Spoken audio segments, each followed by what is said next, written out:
इस धनतेरस जानिए कैसे भगवान धन्वंतरि के आशीर्वाद से जुड़ी हर कथा आपके जीवन में सेहत, समृद्धि और सौभाग्य का उजाला भर देती है। क्यों इस दिन को माना जाता है सबसे शुभ और क्यों दीप जलाकर मनाई जाती है धनतेरस की पावन रात्रि।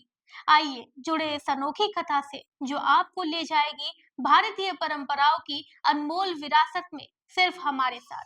नमस्कार, मेरा नाम प्रीति मिश्रा है। कार्तिक मास के कृष्ण पक्ष की चतुर्दशी तिथि को धनतेरस का पर्व मनाया जाता है। इस तिथि का महत्व शास्त्रों में विशेष रूप से वर्णित है, क्योंकि इसी दिन समुद्र मंथन के समय भगवान धन्वंतरि अमृत कलश लेकर प्रकट हुए थे। भगवान धन्वंतरि को स्वास्थ्य और आयुर्वेद के देवता माना जाता है। उनकी प्रकट होने की खुशी में धनतेरस का पर्व मनाया जाता है और इस दिन को राष्ट्रीय आयुर्वेद दिवस के रूप में भी मनाया जाता है। धनतेरस के दिन विशेष रूप से सोना, चांदी, नए बर्तन और गहने खरीदने की परंपरा है। मान्यता है कि भगवान धन्वंतरि के अमृत कलश लेकर प्रकट होने के बाद से बर्तन खरीदना शुभ माना जाता है। इस दिन माता लक्ष्मी, धन के देवता कुबेर और मृत्यु के देवता यमराज की भी पूजा की जाती है। दीपावली का ये पारंपरिक पर्व जीवन में समृद्धि और आरोग्य का प्रतीक है। धनतेरस के पर्व से जुड़ी एक प्रचलित कथा है। कहा जाता है कि एक बार समुद्र मंथन के दौरान भगवान विष्णु ने असुरों के गुरु शुक्राचार्य की एक आंख फोड़ दी थी।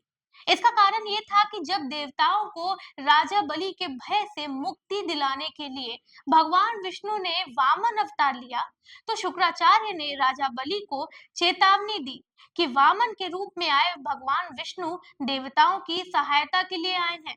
वामन भगवान ने दान के रूप में 3 पग भूमि मांगी, लेकिन शुक्राचार्य ने राजा बलि को दान करने से रोकने के लिए उनके कमंडल में लघु रूप से प्रवेश कर लिया। वामन भगवान ने कुशा से शुक्राचार्य की आंख फोड़ दी, जिससे वे बाहर निकल आए। अंत में बलि ने 3 पग भूमि का संकल्प लिया और वामन भगवान ने पृथ्वी, अंतरिक्ष और बलि के सिर पर 3 पग रखकर राजा बलि को पराजित कर दिया।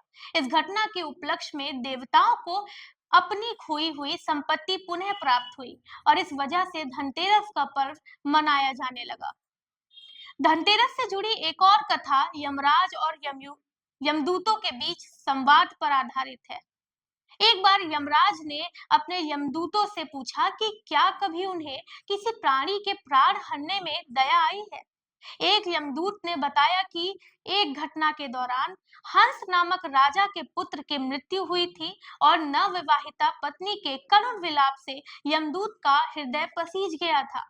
तब यमराज ने बताया कि धनतेरस के दिन दीप दान करने से अकाल मृत्यु से रक्षा होती है और इसलिए धनतेरस के दिन यमराज के लिए मुख्य द्वार पर दीपदान किया जाता है। धनतेरस के दिन स्वास्थ्य और समृद्धि का प्रतीक भगवान धन्वंतरि की पूजा की जाती है। इस दिन सोना, चांदी या नए बर्तन खरीदना शुभ माना जाता है, जिससे घर में सुख, समृद्धि और आरोग्य का वास होता है। इसके साथ ही कुबेर और यमराज के लिए दीपदान भी किया जाता है, ताकि अकाल मृत्यु से मुक्ति मिले और घर में धन वैभव का आगमन हो। इस प्रकार धनतेरस न केवल धन और समृद्धि का पर्व है, बल्कि स्वास्थ्य को भी सर्वोपरि मानने की भारतीय संस्कृति का प्रतीक है। भारतीय संस्कृति में पहला सुख निरोगी काया, दूजा सुख घर में माया के सिद्धांत को मानते हुए इस दिन को दिवाली से पहले विशेष रूप से मनाया जाता है। हमारे द्वारा दी